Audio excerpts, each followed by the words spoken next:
Good evening, everybody, and welcome to this meeting of Boston Borough Council's Corporate and Community Overview and Scrutiny Committee. I'm Councillor Paul Gleeson, and I'm chairing this meeting today, and with me is my Vice Chair, Councillor Susan Welbury. Firstly, our housekeeping rules are as follows. Restroom facilities are available for ladies on this floor and for gentlemen halfway down the main stairwell. In the event of a fire alarm, officers will escort everyone to the fire point in the car park. This meeting is being streamed live, and as such, please may I ask all persons addressing this meeting to do so through their microphone. Please be advised that abuse or intimidation of any kind will not be tolerated. Anyone who is deemed to breach this requirement will be warned and asked to refrain. If their behaviour persists, they will be asked to leave the meeting. Can I remind members to turn off their mobile phones? So the first item is to receive apologies for absence and notice of substitutes, if any. Thank you, Chairman. We have apologies from Councillor Anton Danny, no substitute member. Apologies from Councillor Helen Staples, with Councillor David Scoot substituting, and apologies from Councillor Chris Martin, no substitute member. Thank you. Now, the next item is to sign the minutes of the previous meeting. Do I have your agreement to sign? Thank you.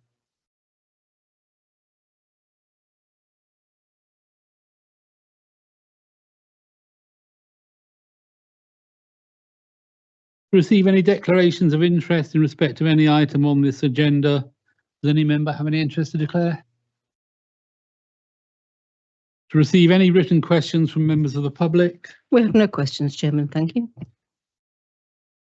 That concludes the preliminary items, and we now move to part 2 of the agenda. Our first item of business is the engagement charter on page 5 of the agenda. This will be presented by the portfolio holder, Councillor Dorian, supported by the report author, Sean Gibbons, our Group Communications and Engagement Manager. Thank you, Mr. Chairman. As you said, the report begins on page 5, and it's about our engagement pledge. And this follows the peer review that took place at South Holland District Council last summer. And one of the recommendations was they should strengthen how the voice of residents and communities informed future service delivery. Now, although that was specific to South Holland, Mr. Chairman, it's recommended that the partnership adopts this pledge as part of our corporate approach to engagement. So we clearly have community engagement at the heart of a number of partnership-wide projects, including our very important Levelling Up project. And it's vital that we have a consistent approach across the partnership. This engagement pledge sets out the broad principles of how each council will approach its engagement work, and it also makes clear our commitment to providing a clear and consistent approach when engaging with residents, businesses and stakeholders. The report also makes clear the difference between engagement and consultation, with engagement being the responsibility of the communications team and formal consultation falls within the insights and transformation team. I'm pleased to say, Mr. Chairman, that this administration is already engaged quite seriously in consultation and communication. We've set up the town centre strategy, as you know, but we've engaged with local businesses, we've engaged with local taxi drivers, and we've also engaged with local market traders. So every opportunity that we can, we are opening up the doors, we're opening up our ears, and we're trying to find out as much as possible about what our community wants from us as a council. So this hasn't gone to Cabinet yet. So the purpose of tonight's hearing is for you to be able to ask questions, make suggestions, and we'd be happy to take those on board before going through to Cabinet. And if you've got something to offer, then that's marvellous. We'll tweak where we can and incorporate your ideas into the report. That's all from me for now, Mr. Chairman. Thank you very much. Thank you, Councillor Dorian. So yeah, we're being asked, to provide feedback on the policy.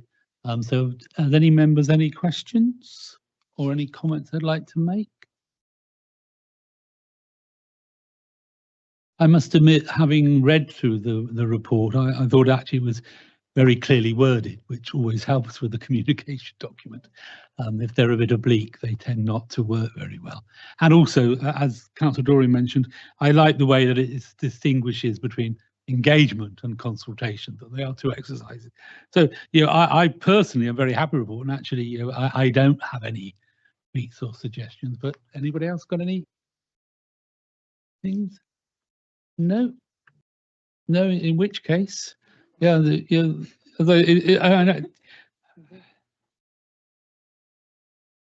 was anybody? No? Oh, Councillor Heinrich. Quite a comprehensive report, I must say. Congratulations, Yeah. the team. Thank you.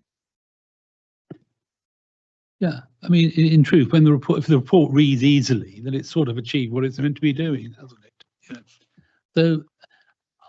So there are so really, you know, we are as a committee happy with the report. So thank you.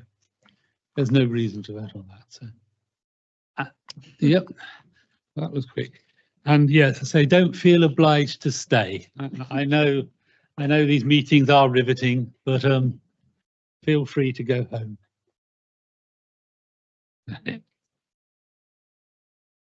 Which moves us to agenda item 2. The second report this evening is the joint scrutiny of the South East Lincolnshire Partnership's Healthy Living Action Plan. That starts on page 15 of the report. It's presented by the portfolio holder, Councillor Creswell, supported by Emily Spicer, our Assistant Director for Wellbeing, and Rebecca James, our Scrutiny and Policy Officer. This one we actually have more to look into, if you know what I mean. We're being asked to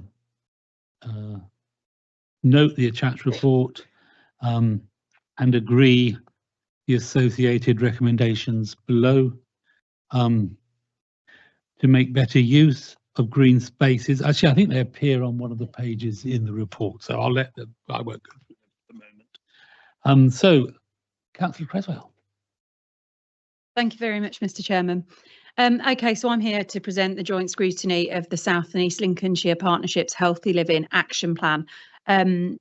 As Mr. Chairman said, it starts on page 15 and the report can be found, the Appendix A can be found, it starts at page 19. The recommendation is to note the attached report on page 19 and agree the associated recommendations. This was a joint piece of work with a scrutiny task and finish group comprising of 3 councillors from each council in the partnership. For Boston, it was the 3 councillors who are on this committee, Councillors Welbury, Drayton and Ariambeth. A full list is on page 20 of all of the councillors that were involved in it.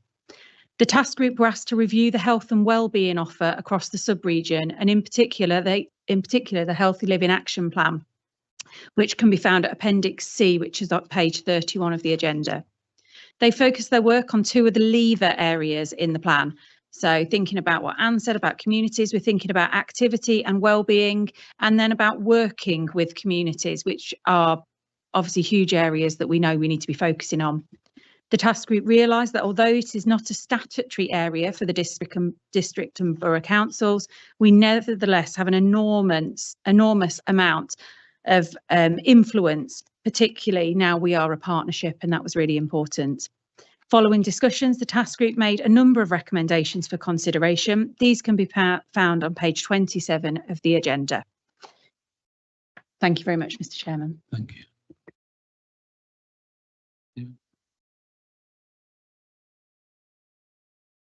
Thank you, Mr. Chairman. All I would say is that perhaps it's an opportunity for the 3 members, not to put them on too much on the spot, but perhaps talk about the task group and anything that they would like to add to the report that's presented in the agenda pack, of which I believe they were very content with, but there may be some additional points they just want to draw out for the committee. Thank you. Councillor Welbury. Yeah, I'll just have one comment, Emily, which I've made already to Rebecca, that the review by the Healthy Living Board is 6 months, which I don't believe is long enough, really, bearing in mind that we only meet quarterly. as that's a new group as well, I do believe. I don't know what the work plan is for that, and I don't know how this will fit into the work plan. So maybe we need to think about timescales.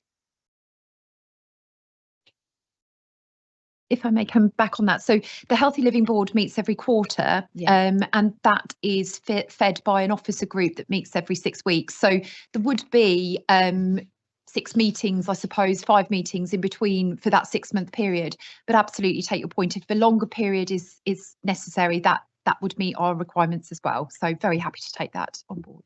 Yeah, I think it should be longer, especially as this is completely new, isn't it? This is a new initiative, so we don't really know how it's going to work. So yeah, if we could look at that and probably look at timescales. Emily, thank you.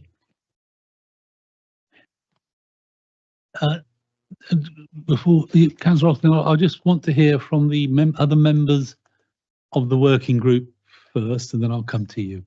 So, Councillor Aramat. I would suggest we'll probably take the members' view first, because I think depending on that, we would like to actually kind of, you know, That's fine, yeah. And one small, I mean, I don't know, just add on to what Councillor Cresswell was saying. Health is actually a statutory component. So you could argue that the action plan should become part of the statute as well. So I know the Borough Council has a very little say in what the County Council proposes, but we could really look into pushing the County Council for more authority and more for our borough, because there is health inequality very much evident, especially, you know, when during the task group meeting, it was quite glaring. Thank you. Yep. Thank you. And just to clarify, for district councils, it's not a statutory duty that we would have to necessarily follow as a health agenda per se, but the idea behind when we put the district's health and wellbeing strategy together was drawing upon all those things that we know improve people's health and identify those health inequalities and the activities that we undertake to feed that theme. So whilst we haven't got it as a statutory duty, we do absolutely undertake lots of activities that contribute to people's health. And I think that's where our Healthy Living Board has sort of taken shape from. But we want to get more and more into that area of more thinking about health as its own topic, as opposed to leisure or open spaces or other things that I perhaps could list. So, OK, thank you. Councillor Drayton. Yes, I was very happy how it was presented and everything. Yeah. And I think it's great, you know, and I'll support this wholeheartedly. And green spaces are very important. Yeah, thank you. Okay. Yeah, just before I call Councillor Austin, just very quickly, basically the report from page 31, that is like the action plan or thing for the Healthy Living Board. And as I understand it, the working group sort of has drawn out from that areas that they think should be prioritised. So these aren't new extra things. This is prioritising existing things. So Councillor Austin. Thank you, Chair. I would just like to back up what Councillor Drayton's just said about green spaces. 20 years, a lot of work's been done on this in the last 20 years. 20 years ago, we had virtually no green spaces apart from Central Park in the area. And now we're fortunate, very fortunate, to have no fewer than 8 large country parks within 4 miles of where we are. So tremendous thanks to all the people that have been involved in that, and hopefully that will make quite a contribution over the years to people's health and well-being.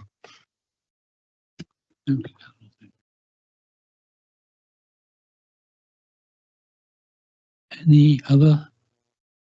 Councillor Izard. Yep.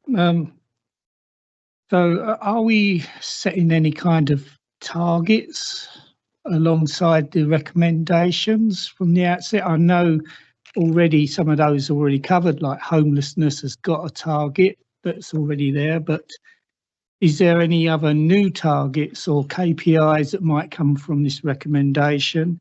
And two, just to touch on that point earlier, is there any additional funding to, say, the Boston Woods Trust to cover recommendation number 1, where we need to start getting our residents to maximise the opportunity for residents and visitors to be active?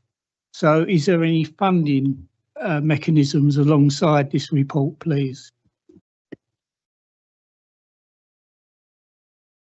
That worked. I think it has, yes. So firstly, on your point around the funding, if I may, and then I might need to repeat, you need to say the other one again, because sadly I didn't write it down. The funding, there is whilst there's not necessarily anything to align per se to this particular report and the Healthy Living Plan, one of the ideas around the Healthy Living Plan is drawing upon lots of different sources of lots of different funding. So for example, we know that our UK Shared Prosperity Funding has identified through, I think there's a project called Grassroots, where different community groups and different areas can draw down on that funding. So it would be really as signposting and identifying the fund that's out there to pull into that programme. So just to repeat, there's not funding particularly aligned to this plan, but we would signpost out to lots of different funding that's already there. The second point around metrics that we could align to this plan. So I think you will have had presented in past meetings our new corporate strategy and our new themes and our new alignment plan for the council moving forwards over the next year. Within that, there are a range of new metrics. Again, like the funding stream, they're not metrics aligned per se to this particular report and particular scrutiny piece of work, but absolutely it draws upon other metrics. So for example, under the Councillor Creswell mentioned that the scrutiny task group looked at working further with communities. There is a new metric in our new plans around volunteering and how many volunteers we would be attracting into the area and working with us and so on and so forth. So there's some that will absolutely marry into this plan, but again, not necessarily aligned to this specific piece of work. I hope that answers your question. Yeah, yes, thank you for that. That does cover it. It's just that it's like everything else. Very good, love it, enjoy reading it, but you're going to be reviewing it, and I quite agree with 6 months is a very short time, but like everything, you want to see some progress behind the words. So you want to see that what's written here is actually working on the ground level. That's why I asked for some sort of metrics or targets that the subgroup can look at and say, yes, it's working now. We are developing something. We are getting better at whatever we're doing. So thank you for that. Councillor Martin. Thank you, Mr. Chairman. About the green spaces, I think that's fantastic because obviously it's really needed. We've got some lovely places in Boston for dog walking, etc. But if you think about the areas we've got around town are really successful, like the skate park in Boston is in the holidays, even after school, it's full up. Woodville Road Park, that's always full in the summer because there's things there. I think that activities that are free for families, if you put a football pitch somewhere, and I'm not just on about the one I want, but if you put a football pitch somewhere or a basketball court, people will meet up there that wouldn't normally come out of their house, and it's socialising for everybody but free, and I think that's really important and healthy, and I think that's so. But yes, good report. Thank you. Councillor Aaron-Bath. Thank you, Chair.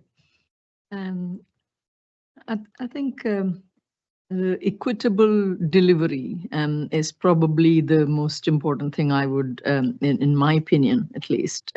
So basically the equity of the provisions, the service provisions, the healthy living and well-being plan.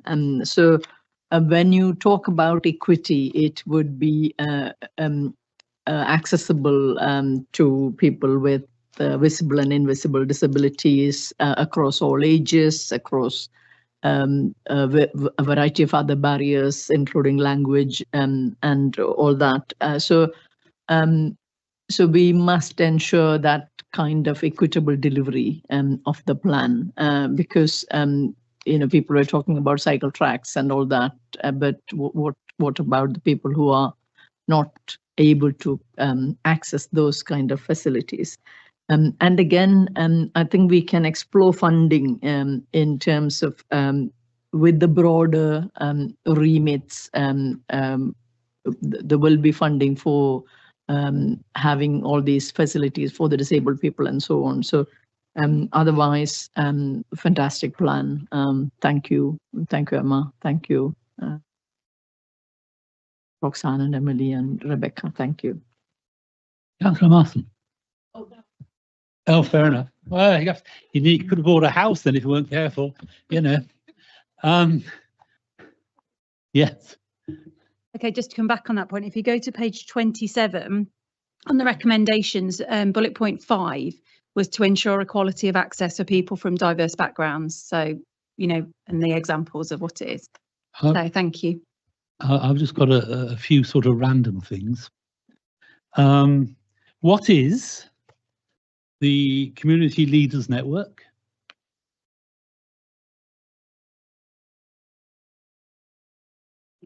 Oh, do you want to? Yeah. What is the Community Leaders Network? So the Community Leaders Network is a group that I host, Yeah. and basically it's leaders from different backgrounds across the community. So it might be, for example, the Lithuanian group have a representative there, and we try and get representatives from all different groups in the community. I gather we're doing that well. Yeah, yeah, very well. Yeah, thank you.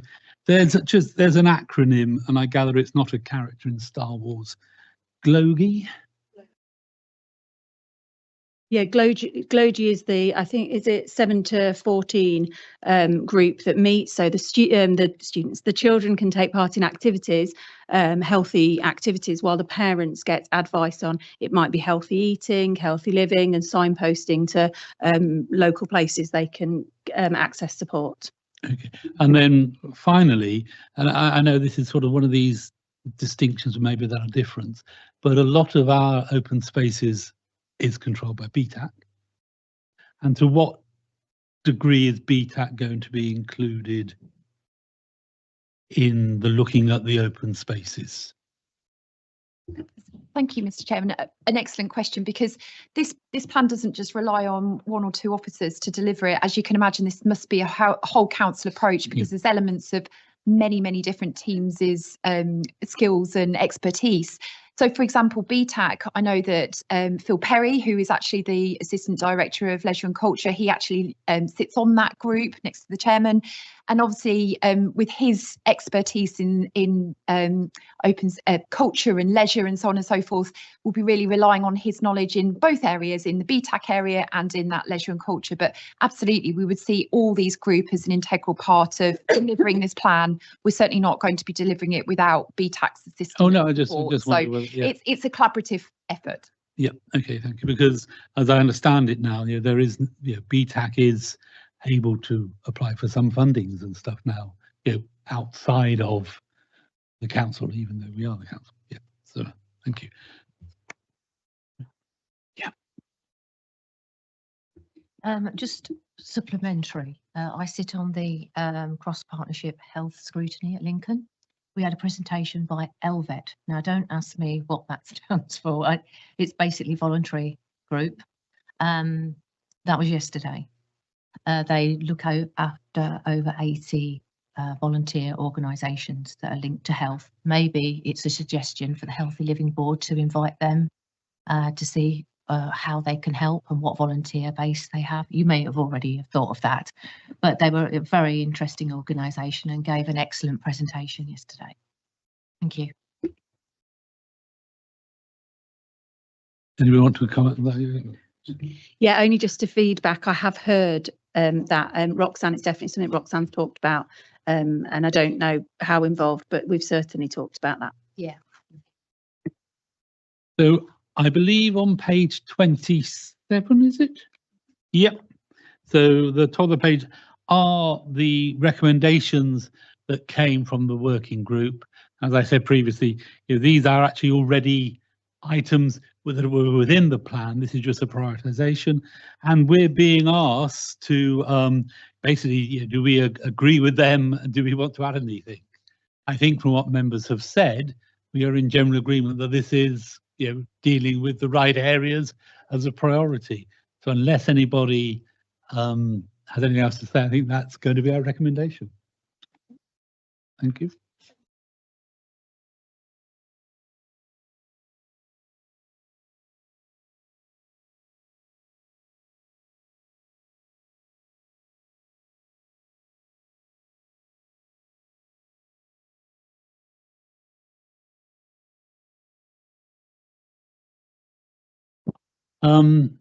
And then the next report is the unreasonable behaviour policy, which starts on page 61 of the agenda. The item will be presented by the portfolio holder, Councillor Creswell again, and Richard Steele as Group Information Manager and Data Protection Officer.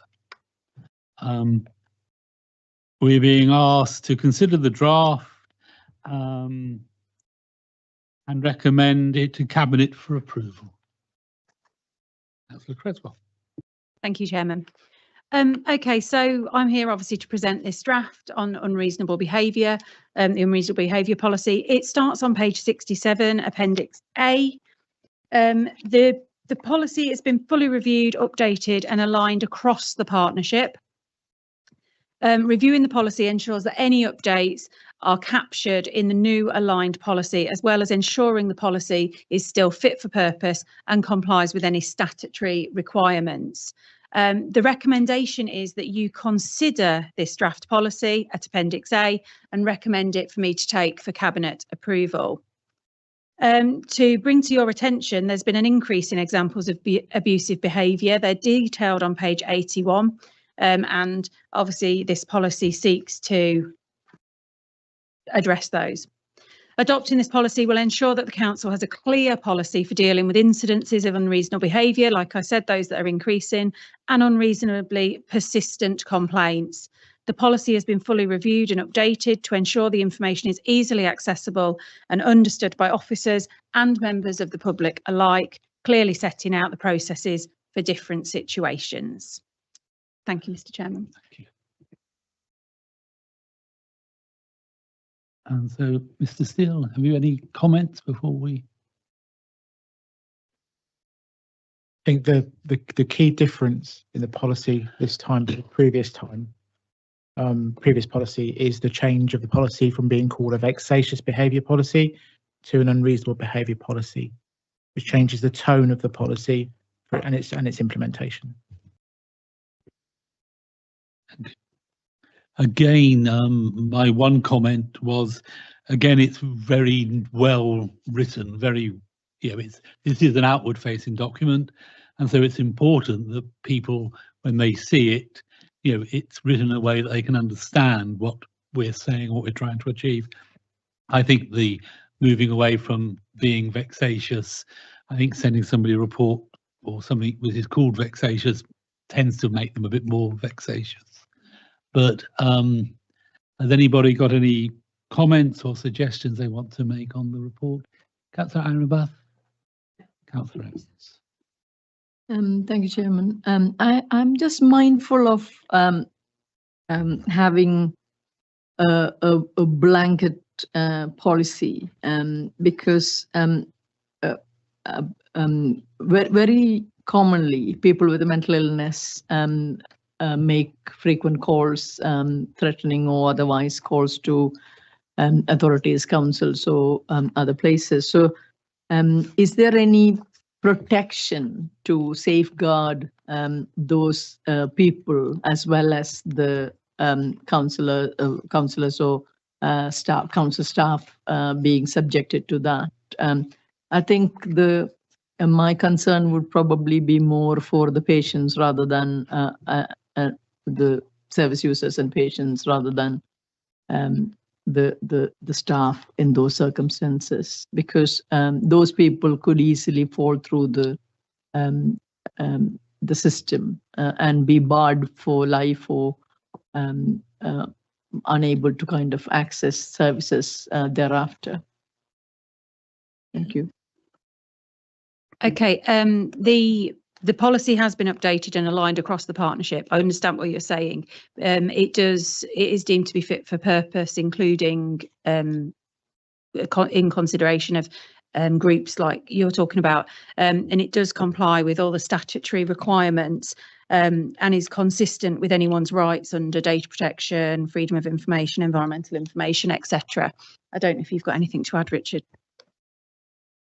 Yes, so in terms of applying a policy such as this, which is not that indifferent than the previous policy, the nature of the policy is that any responses are tiered, so they are considered on a case-by-case basis, and obviously the outcome for the service user's priority. The policy is not designed to shut the door on people. It's designed to enable people a safe form of access, and as part of the policy, the sign-off procedure is obviously with an AD, an assistant director making that call. The manager would have to, or the group manager would have to present the case. The AD would have to approve the case. There's a degree of consideration of the individual needs at that point. There is a review procedure that may be set at 3 months, 6 months, 12 months, depending on that case specifically, which affords a lot of protection for those individuals. And clearly, if at any point all staff are trained in terms of identifying safeguarding needs, at any point any one of those officers will be able to flag that given the existing training they've got. But that's answered your question. And so we've now got Councillor Izard, then Evans, and then Austin.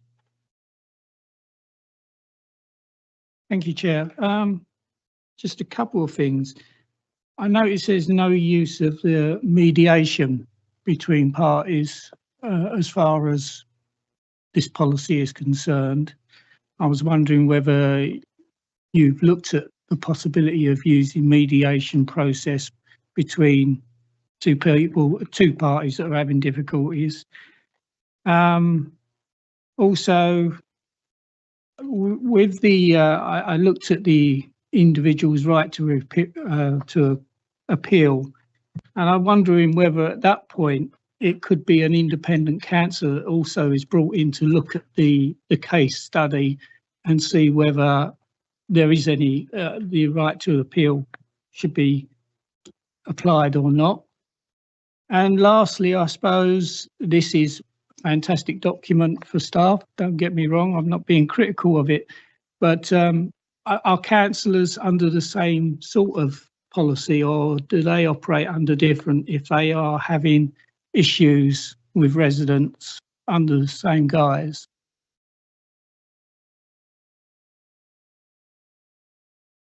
In terms of the questions, we'll take the last question first. In terms of members, councillors, your protection is exactly the same document. So if you are receiving any of this type of abuse or issue, then the same policy and process would be relevant for you for councillors. In terms of the appeal process at the moment, as it's set, there is through an assistant director or deputy chief executive. There isn't at the moment. There's nothing written into the policy in terms of any councillor involvement. We could probably take that away and consider that.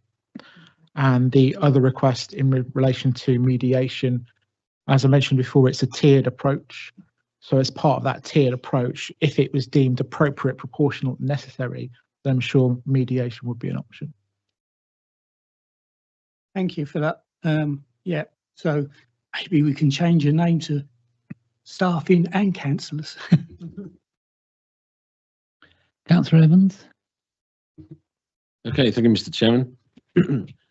The unreasonable demands part of it all. I have a case in Amber Hill where the chap is deliberately, he's told me in so many words, deliberately trying to waste as much time with freedom of information requests at the council. Now, we had a briefing a few months ago where we touched on this. So the question really is, what changes in this particular policy are making it less easy for him? And on Councillor Arambath's point, the gentleman has got possibly an issue due to an accident, but at the end of the day, we can't just take that. We have to look at the time being spent by the officers, when I know for a fact, because he's told me, that he is deliberately trying to waste time because he hasn't got what he wanted. So how are we, within the law, I'm aware there are rules and regulations, how are we moving in this policy to make that a little bit more difficult for him? So on page 71, we talk about what is unreasonable and unreasonably persistent. I'm not sure quite how that is regards freedom of information. So the unreasonable behaviour and persistent policy is completely separate from the FOI. The Freedom of Information Act has a specific set of statutory guidance in terms of dealing with vexatious behaviour, and we apply that for that specific instance of their rights under freedom of information.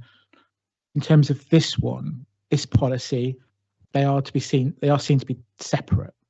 But if the behaviours were deliberate to create an additional burden to the council that's not, not proportionate, then I guess we'd consider it under this part of the policy as well.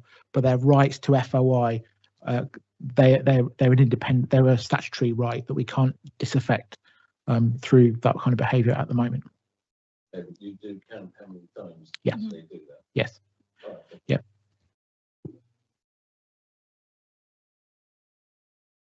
Councillor Austin. Thank you, Chair. The statistics on page 81 are rather alarming. An increase of from 70 to 266 in the space of 3 years. Now, to what extent is that a real increase, or is it because officers, as a result of this policy, are reporting them more frequently? I can imagine in the past, perhaps reports haven't been made quite as frequent as they have been now. Is there any truth in this thought?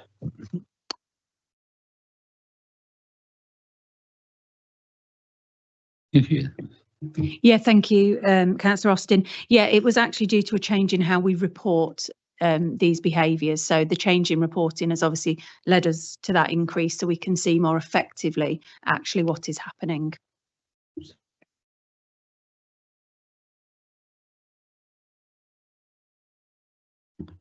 So the change of reporting is the period 21-22 to 22-23, where it went from 70 to 232. That was the change in where it was recorded. The variance between 2022 and 2023-24, that's the percentage increase. So there has been an increase of reports of abuse, and this table is specifically to our colleagues over at PSPS who are recording this currently. We're only recording those that have been put forward for vexatious in my team. So there's a lot of people, a lot of the officers, say in the housing teams or other teams, that are perhaps not recording this at the moment centrally. Councillor Marson. Thank you, Mr. Chairman.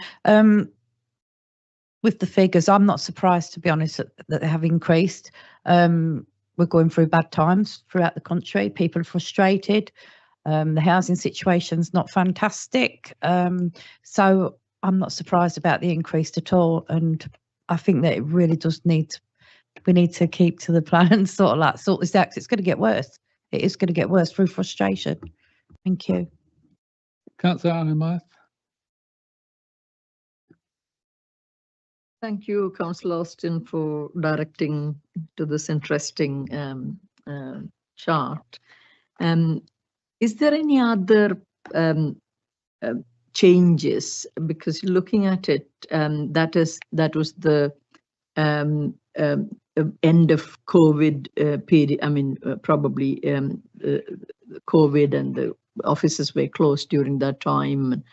So do you have any figures as to whether the difference is entirely due to reopening of the council and people allowing access again, or so that difference, would that be entirely due? I mean, sorry. Would some of it could be attributed to the councils not opening during that period? We didn't capture the data in this format prior to this, so I don't think so. So it was entirely after reopening of the council building? Yeah, this is all, yeah. Councillor Izard. Thank you, Chair. Going back to page 81 again. This is the table across the three councils, I take it, for the figures. Is it possible that we have a breakdown for each of the three councils? Can that be provided at a later time? And also whether then we can break it down to how many individuals make up these complaints in that sense of the word? I'll ask my colleagues at PSPS who've collated that table to see what they can do. In terms of our recording, given the necessity to demonstrate proportionality in terms of our vexatious policy, my team will be recording any of the people that we're sort of tracking for vexatiousness. I think the rest of the council would have to consider whether they can track in their own, in their own systems with their phone calls. In some cases, with our colleagues at PSPS, people don't identify themselves. They'll pick up the phone and they will rant down the phone. So it's not always, we're not always able to identify the individual who's making that. So there's always going to be a degree of inaccuracy. So just for clarity, these figures are the PSPSL's figures. You obviously have figures for your department, but not all our other departments actually record these figures. So it could be significantly worse than the picture we're seeing here. And I suppose equally, I was going to ask, do we have any costings of what it costs the council to deal with vexatious people? I'm not sure if we've got the costings, but PS are obviously the main ones recording this. These are the ones who are front-facing. Revenues and benefits, as Patsy alluded to, are a huge department that would receive these kinds of issues. I mean, I know from my involvement with other authorities, you can actually, it can cost the council, hundreds of thousands of pounds. For example, if someone goes to the Ombudsman, even if we're found to be not at fault, there's still a cost to the council of that Ombudsman inquiry. So there are costs also within this. Sorry, we got anything else? Yeah, Councillor Arenbath. Taking on from there, thank you, Officer. So would there be any system to capture the unreasonable behavior towards the councillors then, since councillors are also part of this policy? Thank you. I'm not aware of any that have been recorded at the moment.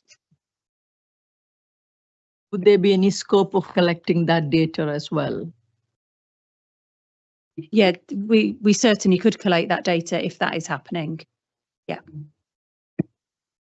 Maybe we could do it through the groups. Pardon, sorry. Do it through the groups. If councillors report to their group, and then their group leader can collate. Yeah. Anybody else want to speak on this? So we're being asked to suggest any improvements.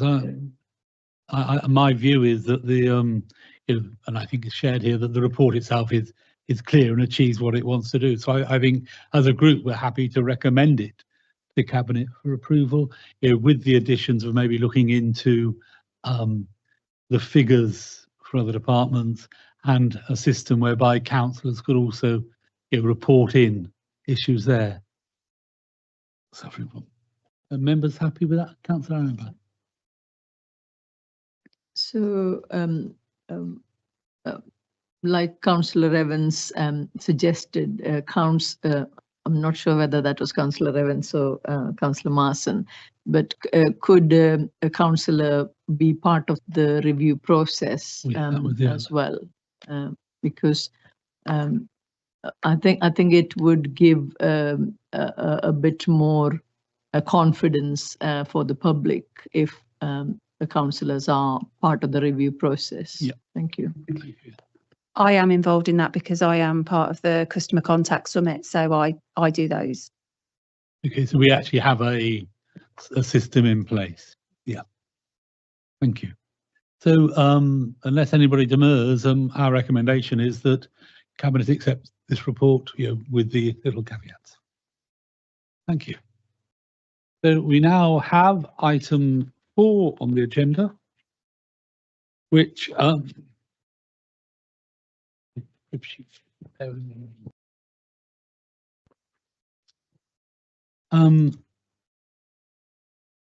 this council, getting on for 12 years ago now, isn't it? We did a piece of work, the Task and Finish group, looking on the social impact of the population change in the town, as well as winning a couple of awards. It did bring funding into the borough, and did actually cause sort of some change in policies. But what I've asked Mr. Fisher to do is just to run through the proposals that group made and bring us up to speed on them. And this is just the first stage of us looking at whether we want to bring any of that back in to see what's happened and maybe take things forward and try and improve things further. So it may not be. You might hear this and think, no, everything's all right. So this is just what the committee at the time suggested, where things have happened, where things haven't happened, and then at another stage we'll have a little workshopy thing on where we want to go for next year, and that'll be part of that. Yeah. So thank you. Thank you, Mr. Chairman. This is the report. What I'll do is I'll send you the link to the report after the meeting. As the chairman said, if it would be okay, if there's 28 recommendations that came out of the report that were done in 2012. I'm going to put them up. I'm going to blast through them just to give you a flavour of the type of recommendation that came up. And I think the thing that will probably be really quite stark to you is how things have changed in Boston in the last 12 years, particularly in relation to migration, in relation to some of the challenges that the community felt, perceived, thought, experienced at the time. So 65-page report. As Councillor Gleeson said, it won National Scrutiny Award, and it won the National Scrutineers Scrutiny Report of the Year back in 2012. Really extensive project that we put together, ran it over 6 months, and it was really pertinent following this evening's review by you of the engagement strategy. It was a huge piece of engagement. It wasn't consultation, it was engagement. We really got to engage the hearts and minds and feelings and emotions of hundreds of people in our community, not just a few vociferous people. Some of those few vociferous people started some of this work, but we really engaged far and wide, residents, businesses, organisations, public, private, charitable, voluntary, throughout the process. So that was the report that I'll send to you. So social impact, population change, 28 recommendations, and you will see as time has moved on, you'll think, crikey almighty, time has moved on, because that's not where we would be now. I'm going to literally whistle stop tour. First thing, lobbied Lincolnshire Police to formally record every time officers confiscate alcohol. So I'm quite proud that I led through this council the first public space protection order in the country that prohibited the consumption of alcohol in a public place. We used the legislation, introduced it. The issue is people falsely believed, and certainly not from my narrative, that that was a total drinking ban and that you could get a life sentence if you were caught for doing so. It's not. The offence was failing to hand over or desist from drinking when you were challenged. A lot of people said, "Why did you bother?" Well, the legislation is the legislation. We had two choices: do something, do nothing. And actually, I don't know if any of you will agree, but I'm local. I've been for getting on 52 years in a couple of weeks' time, and I don't see what I used to see in Boston. I see very different things, but I don't see that level of drinking. We brought in, it was designated public places order, became the PSPO, and had the support of Lincolnshire Police. Identify resources to gather information from the community about the role of the DPPO, seek the MP to support, etc. All of this is implemented, and the public space protection order is still in place today and can't be far away from coming through the political structure for a further review. So really effective action that we took in that respect. And I know when we did this, I was head of community safety, and we took an awful lot of action against people who deliberately failed to engage with the police. The police were the organisation that had the enforcement power, and a number of people we've prosecuted as a result. Quite sad, really, that we had to prosecute because people felt that they couldn't comply and you know, just toe the line in relation to drinking. Third one was about lobbying Lincolnshire Police to fully implement, in partnership with the Council, a restorative justice programme. Restorative justice is not something you necessarily hear about today, because again, policing and community safety has moved on. But we managed to introduce a really successful programme of restorative justice, and effectively, whilst it's called restorative justice, quite honestly, it was nothing other than embarrassing people that had done stupid things in front of everybody. So, you know, some of the classic examples that we would call young people ripping up our plants in the marketplace and chucking them onto the road and across. They thought they were really great and clever until we made them wear bright high-vis, replanting them for everybody to see. And you can argue whether that's good psychologically, bad psychologically. It had an impact, and actually, you know, it did start to change some behaviours, and certainly some of the reviews of those people that were young at the time that are 12 years older now. Actually, most of them said, yeah, it taught us a lesson and helped us understand. Right, wrong, or indifferent, your view on whether it's an approach, and you can probably tell, because we don't do quite so much now, that I think the sort of thinking has probably changed a bit. Request that the MP ask government to review the requirements for bringing vehicles into the country. What we wanted at the time was to put ANPR recognition at the port of every entry, record every vehicle, its registration details, such that if it had been here for longer than 6 months they couldn't demonstrate UK MOT, UK insurance, and UK road tax, then the vehicle was confiscated and crushed. To be fair, that's my supplementary to that. And again, those of you, most of you are local. I think you'll agree with me. Track back to 2011, 2012, we would see lots and lots of foreign registered vehicles on the roads around Boston and through the borough. I'm still local like you are, and I'll be honest, I think now, you know, to see them is really quite a rarity. So actually, the government never implemented that, but the world has changed. And I don't see the number of foreign registered vehicles that even stand a chance of being in breach of UK motoring requirements. So time has probably changed that rather than any action taken. Lobby Lincolnshire Police through the Police and Crime Commissioner to review the operation of neighbourhood panels to ensure that there's a standard approach and that there's wider coverage.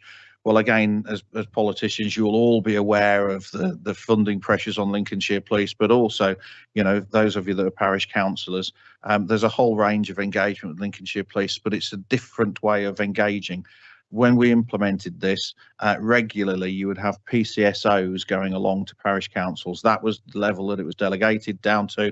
But of course, you all now know we don't have PCSOs in existence anymore. So 12 years has changed where we were. Council leads the development of a protocol with the UK Border Agency to ensure that those that are not exercising the treaty rules are deported. Repatriated, I think, became a more popular phrase. We did that, and working with UKBA, there were an awful lot of people that weren't exercising treaty rights that were served with their 28-day notice.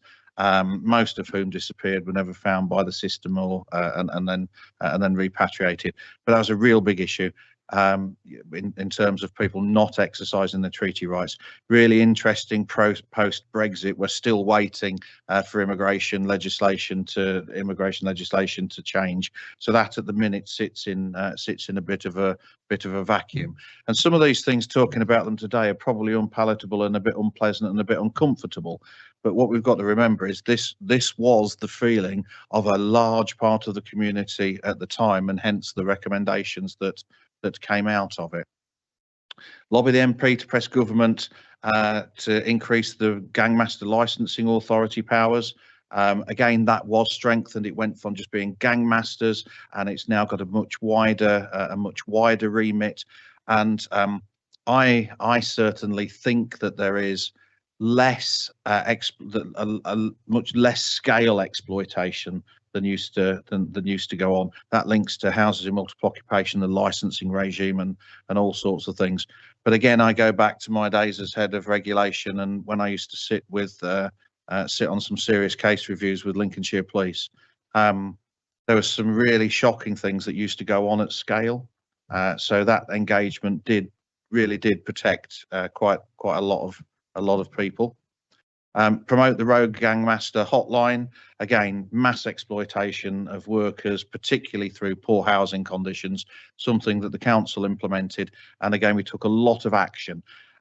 And when I was head of regulation, I always used to say that enforcement action and prosecution was really a failure, because what I always tried to do was to get people to, to engage and just toe the line, just be normal, reasonable citizens in a moral society.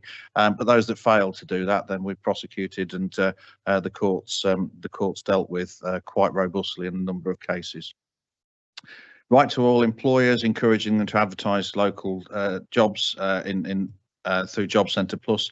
Again, Job Centre Plus used to be a physical building with cards on the wall where you could go and you could look for work. Not the same model anymore. It's all online, all electronic. But we really did have some good success, because the community feeling was, and this is the community's words, not mine, all local jobs are going to foreigners. That's exactly what the community told us, and it wasn't just 1 or 2 or 10 or 100 people. It was a really big response, and in some ways, probably some of us are a bit embarrassed how, we as a community used to talk, and the language that used to come forward.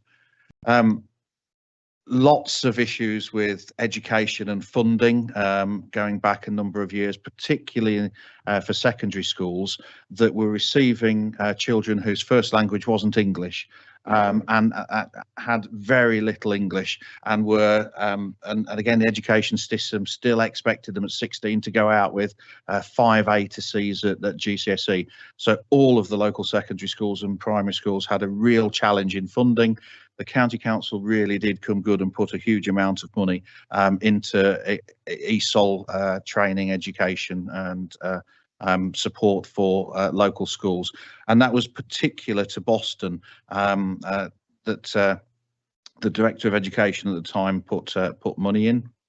Lobby the county level organisations, local enterprise partnership to. Sorry, I've got. The committee room is on the corner of my screen. Right, move that. To promote local employment opportunities to people, including young people. Again, that underpinned by the community concern that local people weren't being selected for jobs, and again, I think a significant shift in terms of the way people collectively think 12 years later. Come on, move on. 13, with the rise of age of participation to 18, encourage schools and colleges to work better with employers to make work experience available to post 16-year-olds. And of course, the education system has changed since this was written in terms of having to stay in education till until you're 18. So really superseded by legislation and where the market has gone. Continue to work with the local media to promote Boston in a balanced light. You will probably remember an article by Peter Hitchens around Boston that I mean, quite honestly, immeasurable damage that did to the community in terms of driving an even bigger wedge between what I think he called the indigenous population and the new arrival community. You know, really, again, when I look back, I'm sort of horrified at some of the language somebody in his sort of position did. Freedom of speech, we pride ourselves in this country, but it did a huge amount of work, and why we really engaged at the time and continue to engage with the media. Making better use of social media. Of course, 12 years ago, Facebook was still relatively new, and there was quite a criticism that social media was moving on, and local government certainly hadn't.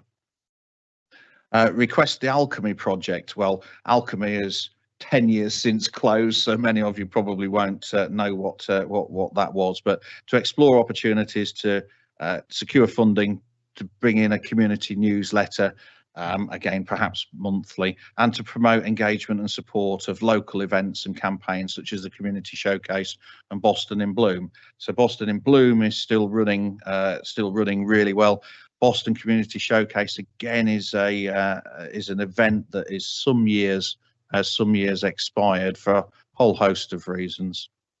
Working with Lincolnshire local authorities to tackle the common issues brought about by population change. So housing, issues in education, again, community trigger, that's now, you know, everybody knows what the community trigger is. At the time we wrote this, it was new.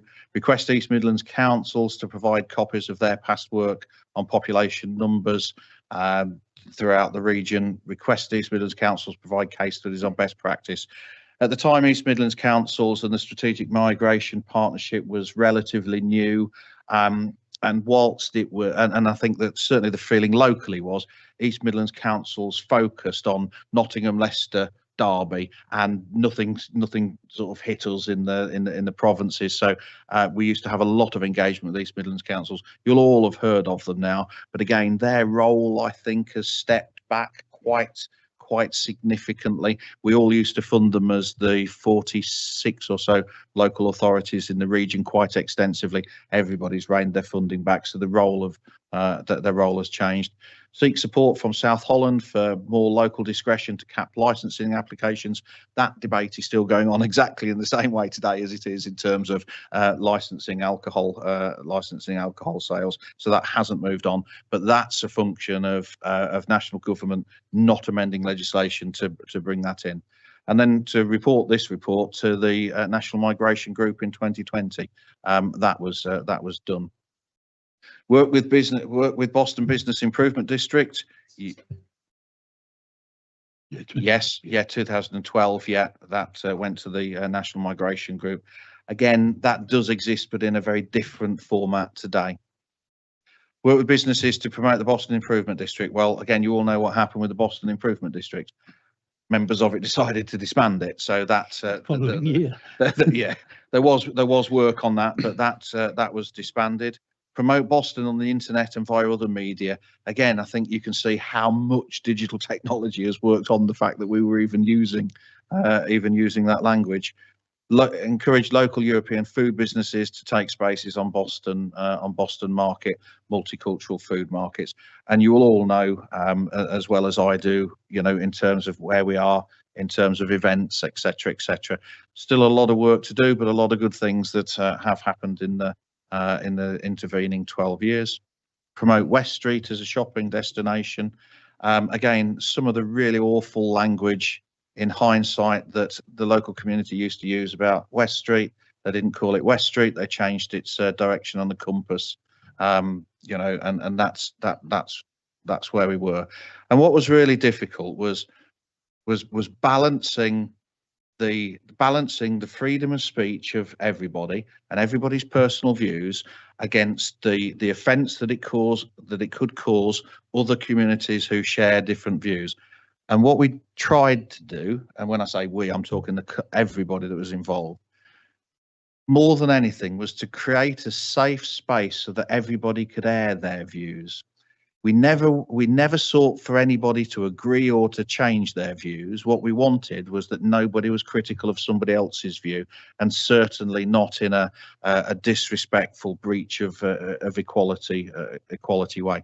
I remember facilitating a meeting with the Centre for, I think that was called Centre for Change chairman, weren't they, at Boston College, where we got people who, quite honestly, politically were on the far right, in rooms with people who socially and morally were on the far left, and we had a gong, and when the facilitator hit the gong, everybody stopped, and that was really quite, I think, quite transformational in bringing different views together, because previously nobody would have shut up and it would have just been a slanging, arguing match for the whole session. So it did start to really show how engagement was at least engendering a bit more respect and a bit more sort of intellectual thought around difference at the time. One thing we did with the committee meeting is that we got rid of the rules where you had to tell us in advance if you wanted to speak.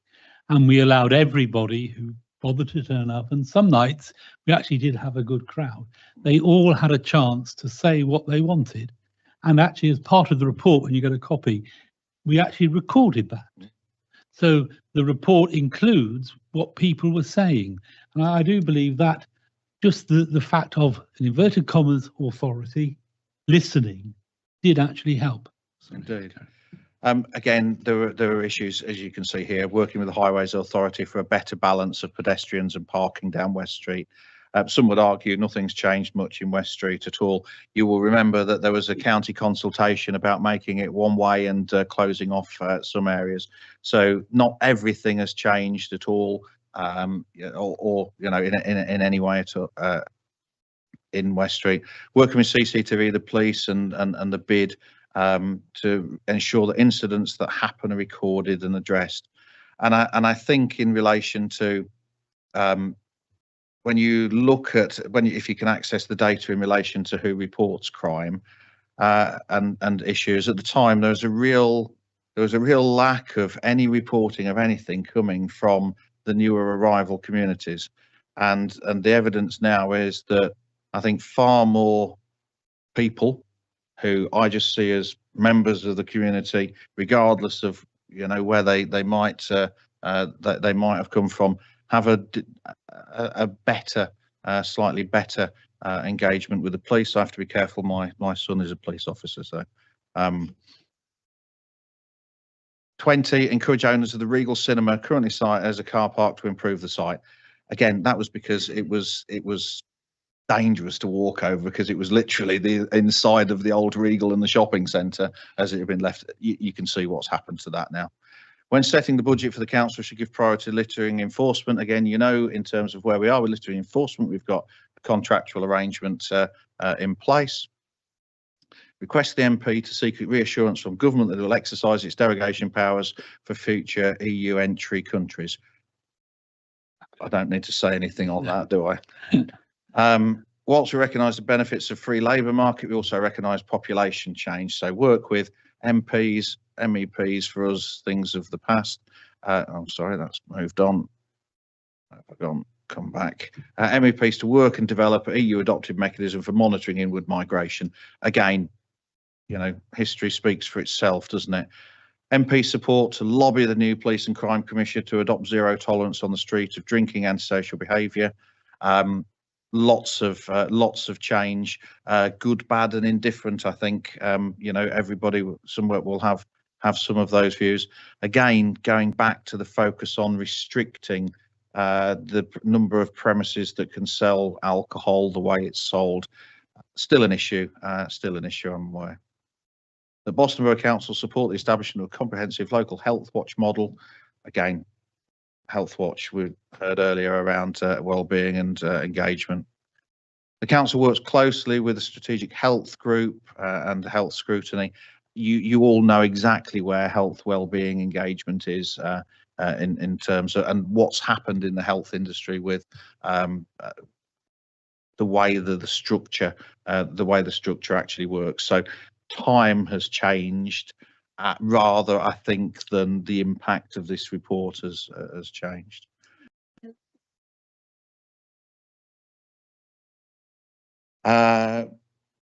Sorry, strategic health group. Yes, sorry, health. Yeah, I mean, health. I can't remember when Health Watch came in, Councillor Amber. Though it was.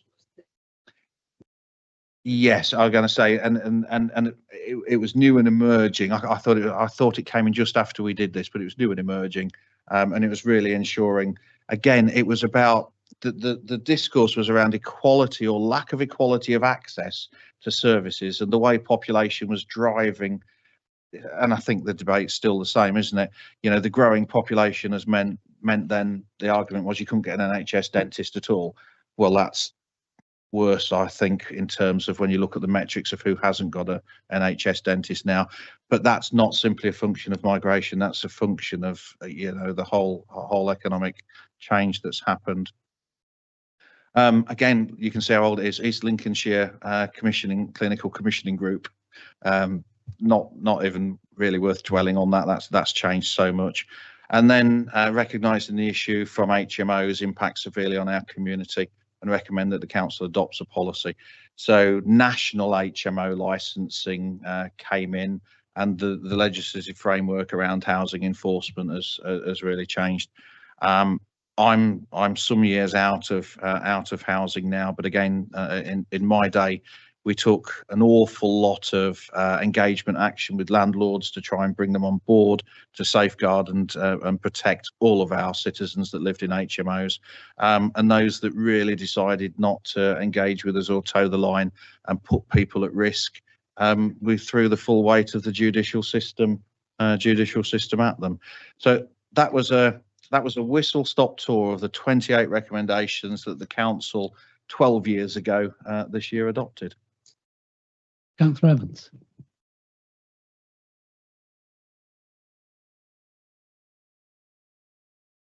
That's the business improvement district that people used shops within the town used to pay an extra rate, and that was meant to be used to improve things.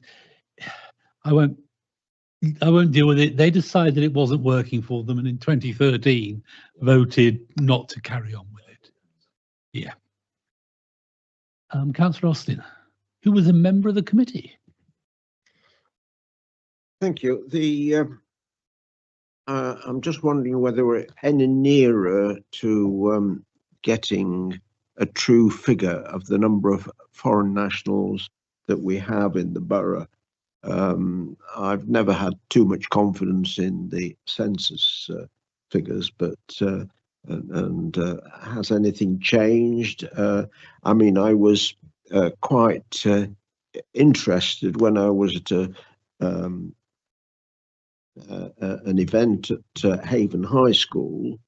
I asked at the prize giving, I asked what proportion of the children at the school were from foreign national families, and I was told 54%.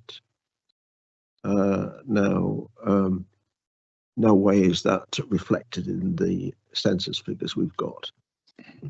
Maybe that's something that if we decide to look into this, yeah, we can look at it. But basically, the reason I wanted or asked Anna to do this is, I suppose, well, several-fold really. The first one was I wanted to try and illustrate that as a scrutiny committee, we actually do have power. We actually are able to pull levers and get change done. Not quickly, and maybe not on this topic, but for example, we had each night had a different theme. The education night, a lot of things were revealed, and within 2 weeks, the county, before we reported, just from what they'd heard on the night, put £4 million extra into our education area, into Boston. There was an issue of children being taxied long distances was one of them. So what I'm saying is, as a scrutiny committee, we have more power than just sitting here of a night nodding through officers' reports. We can actually look into things. We can call people before us, and we can try to affect change. That's the first thing. And then generally this, I do feel that, you know, if you take the time to, when Andy sends it to you, work your way through the report and say, we'll do like we did last year. We will have a workshop, you know, sometime at the beginning of the council year when we can just, without people watching us, you know, where we can talk through areas that we think we can try and help improve in Boston. And I think there might be things in this, but we've got housing, we've got various other areas we can look at, social housing, open space things. So the various things, but just, you know, that we do have that ability to ask people to come and talk to us, and then use those as levers to try and get change in the town. And this worked. We had a Wodger money came in that allowed us to inspect HMOs, where we found a horrendous number of houses in very poor condition. We wouldn't have been able to do that without that money, which I think we got a couple of extra officers for a while, didn't we, I think? You know, so we as, you know, scrutiny have power. And it's important now that, you know, for the new councillors, you've established your feet now, you know the system better. And really next year, we do need to start looking at other things than just the routine work we've got, and try and see that we can try and improve the town. So that's the second reason to do it. Councillor Isaac. Thank you, Chair, and that's really good. What you've just summed up there is really interesting, and I really like looking forward to that.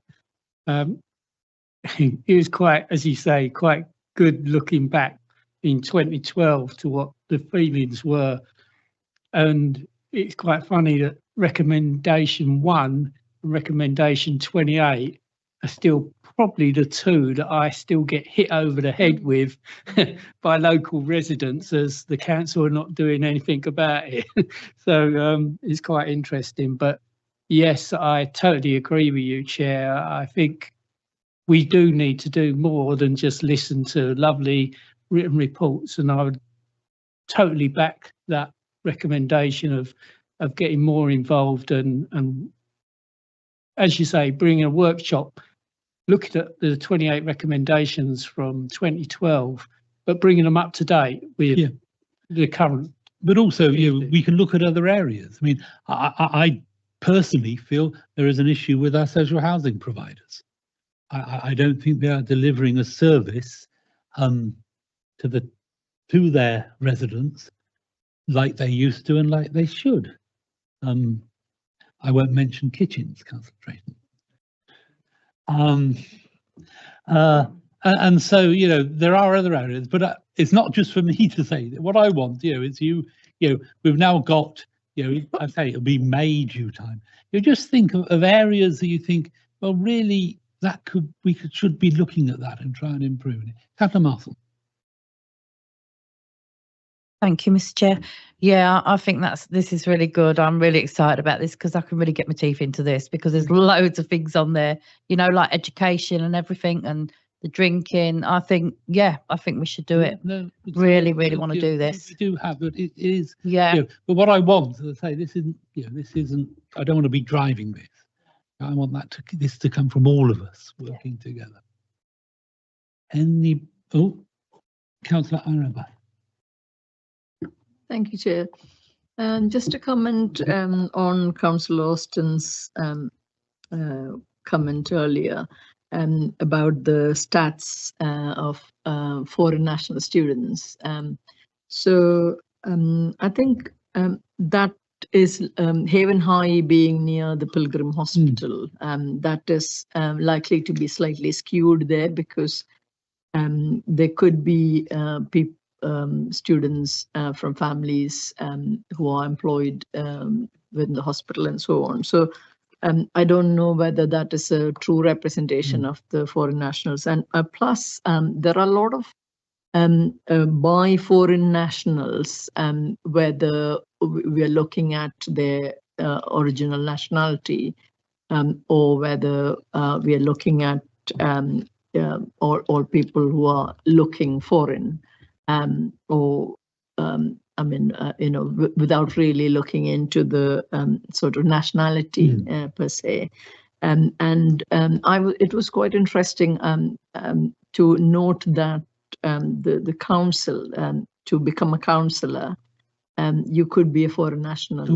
You could be a resident of Boston for an year, and you could still contest in an election. So yeah, I'm not a British. I'm an Irish citizen. I'm a foreigner. And also one more thing I just wanted to, this report is from 2012. And as you can see, post-Brexit, a lot of things might have changed. So is there any scope of getting an accurate data for at least some of the parameters? I'm not expecting kind of, the whole report to kind of, I mean, one of the issues that came up, I think what Councillor Austin was alluding to, during this task and finish group, we actually had evidence from census enumerators who told us that landlords who were overcrowding their properties, for want of a better word, were putting a great deal of pressure on their tenants not to put their names on the census. So they didn't want people looking in and seeing that a house was being overcrowded. And the problem is that it isn't to do particularly, the issue isn't the nationality of the people, it's the fact that the census tells government how many people we serve, and government uses that figure to give us money. And so if that figure is low, and I think at the time everybody on the committee accepted that figure was significantly low. It wasn't because we'd lots of people, it's because we weren't getting the money we should have got because of the people we've got. And that has made it difficult for the council because we're delivering services to many more people than the government recognises we have. And that's the issue more than the nationality or them being foreign. It's just, if we don't have an accurate figure for how many people live in the borough, we don't get the money. And I think at the time we were thinking it was a good 20%, if not below. Chairman, I mean, what we used to have access to was GP registration data by postcode, by full postcode, not by just postcode sector. Can't get that anymore. So it was lies, damn lies and statistics. Get the number, just the number, not the poll stats. Because that is not against GDPR. But I'm not sure how that helps in the respect that what we did, we tracked it to borough postcodes so that we weren't including registrations of people just over borders that would come in, and that actually skewed it. So if you live in Sibsey but have got a Boston GP, we shouldn't be getting your per capita allocation anyway because you're a council taxpayer of East Lindsey. But we used to get that metric, which was quite helpful. So a lot of people thought, but I used to say to people, that's great because it shows you how many people have registered. But what it doesn't do is show you how many people have then left and are no longer registered. Oh, sorry, no longer using the services, because unless they re-register somewhere else, what we were finding was that lots of people would register.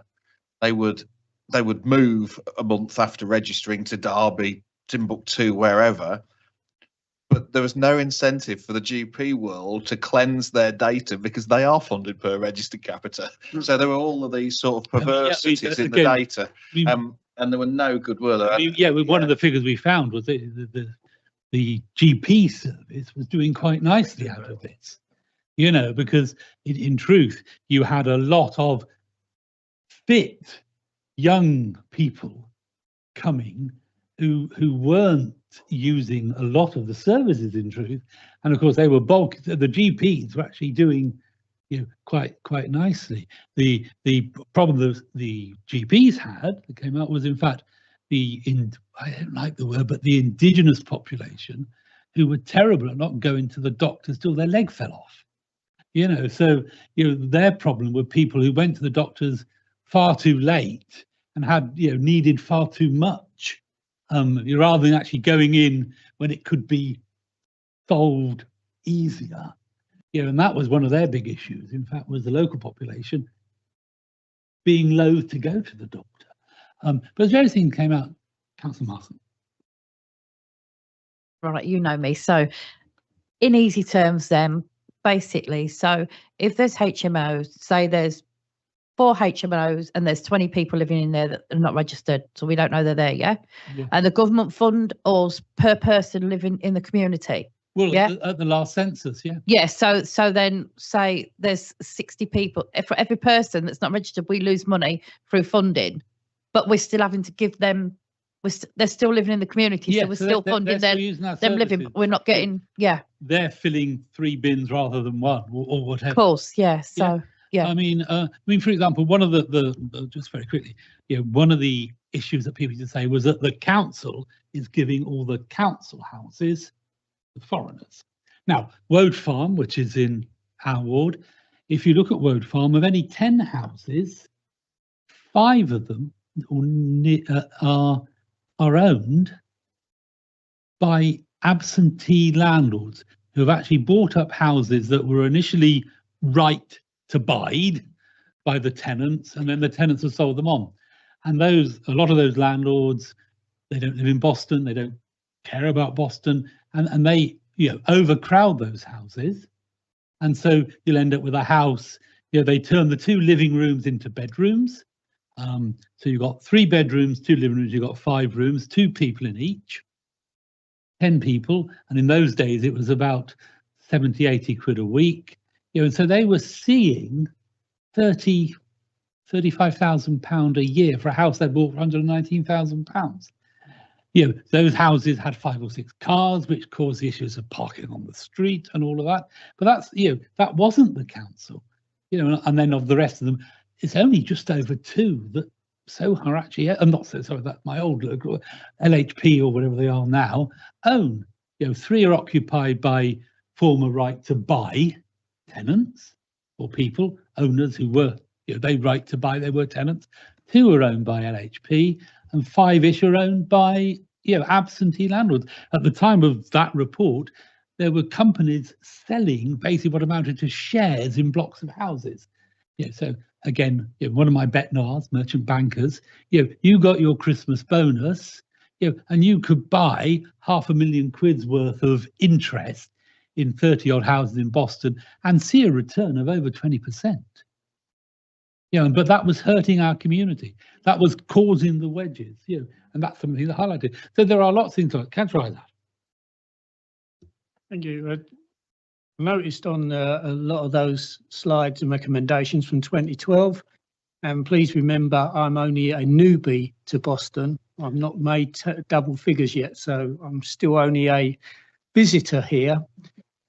You mentioned a lot of times referencing back to the MP in 2012. Did you get a good relationship? Did you get a good buy-in from the MP in 2012 compared to the MP that we currently have? I'm biased, I won't answer. Andy. I'm an officer, I'm not allowed to answer. I will, actually, in fairness, I will be fair. I think the current MP is much more engaged with our community than the previous one. Is the best way I can put it. The previous MP, it was hard going, but the current one at least will listen. Councillor Drayton. Yeah, I think a lot of these houses that's got rented to 2 people and there's 8, 10 in them. Yeah. They are causing us more problems through fly tipping than anything, and it's costing a fortune. So is there any way we can make the landlords, and such as the letting agency, be more responsible? Well, that's something, again, that's something that we can, if we decide to look into that. It's one of the topics that we can focus in on. I mean, one of the problems now, of course, is post-Brexit, people now have shorter work permits.